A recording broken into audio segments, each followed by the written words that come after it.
first teaser for HBO's Harry Potter and the Philosopher's Stone has dropped. Let's do this. I told you. You are a normal boy. And you're going to start acting like one. You think you're something special? There is nothing special about you.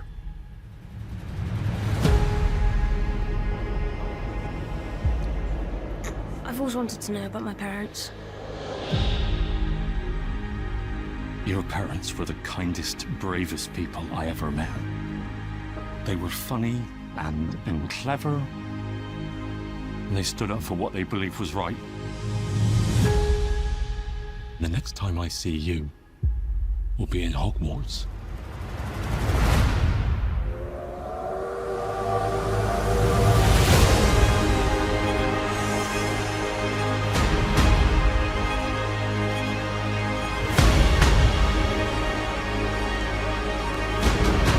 Mr. Potter, I think we can expect great things from you.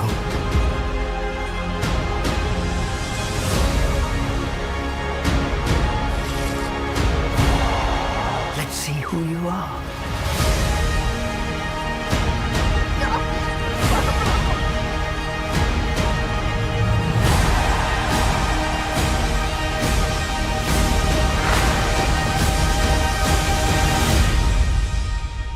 Are you really Harry Potter?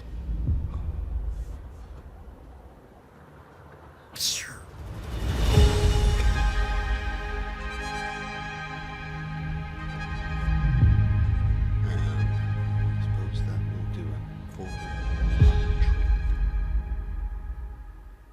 Alrighty, real quick before I share my thoughts, go ahead and join me down below in the comment section. What did you think about our first teaser for the new HBO Harry Potter series? And give me that point of reference, your experience with Harry Potter, your feelings going into this trailer prior to seeing it, and then your feelings afterwards. All that fun stuff, let me know.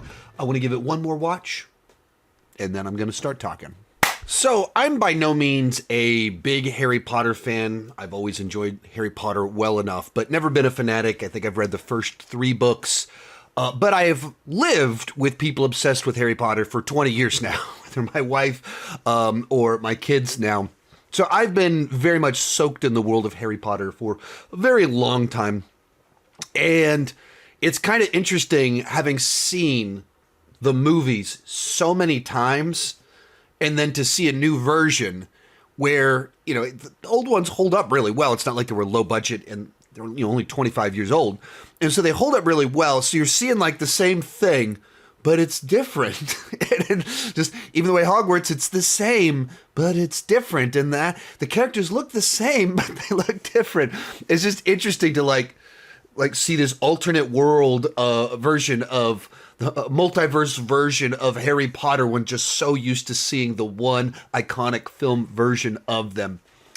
I mean, the first thought I had right out of the gate is that they're pretty clearly leaning into a more grounded version, at least in this teaser, at least.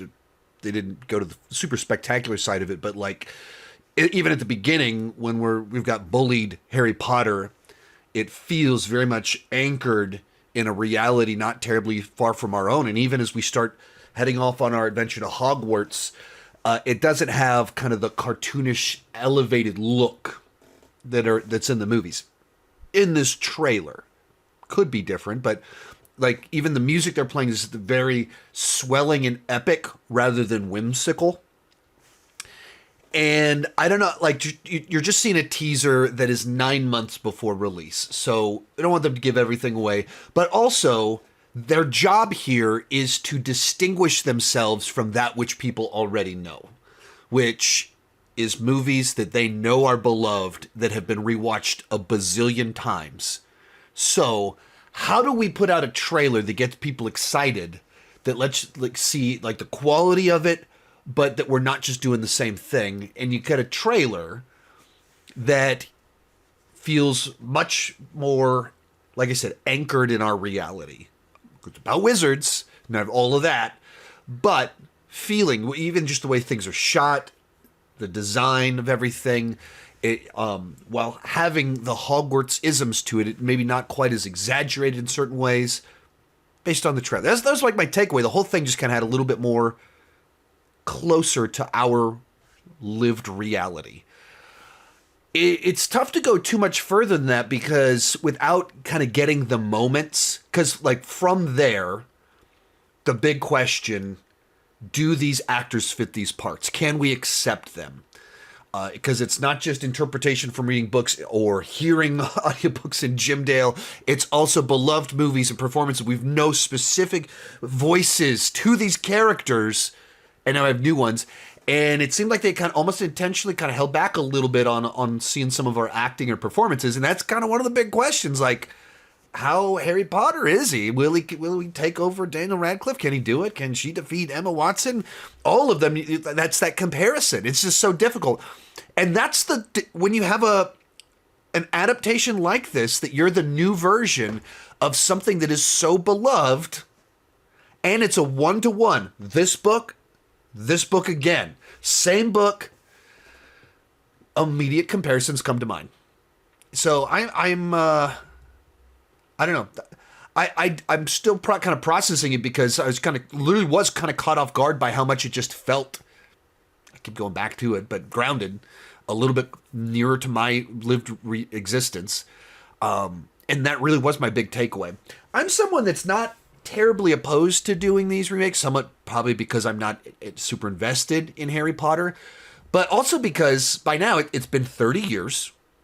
By the time this comes out, it'll have been getting pretty close to 30 years since the first one came out.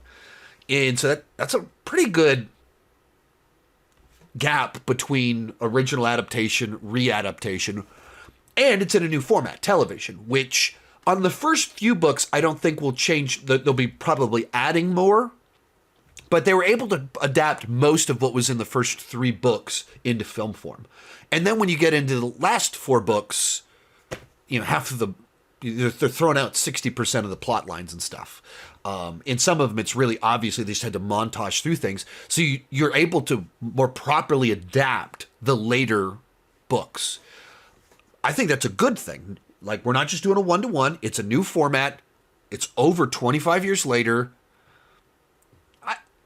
I don't begrudge them for doing that. Considering we're in a, since since the first movie came out, we've had 3 different Spider-Men, how many Batmen, in the same exact window of time. So having one more adaptation of Harry Potter, I'm not going to begrudge them too much, but I'm curious. Like, maybe that's like, it didn't really raise my excitement. It didn't dampen any fears I might have had or anything like that.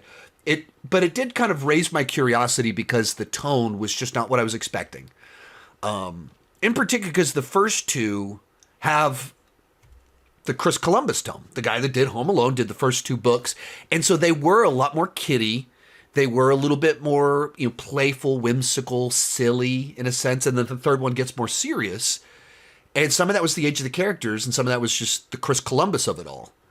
And you kind of go, okay, well, this time they're just moving entirely away from that side of things, the lightheartedness. I don't know. It's interesting to me. Anyway, let me know your thoughts down below. You can check out my ranking of the Harry Potter movies from whenever the last Fantastic Beasts movie came out. My Harry Potter rankings are weird, so just be prepared. Let me know in the comments my hottest take, and I'm sure I've got a lot of them. You guys have been roasting me in the comment section on my Harry Potter rankings for years.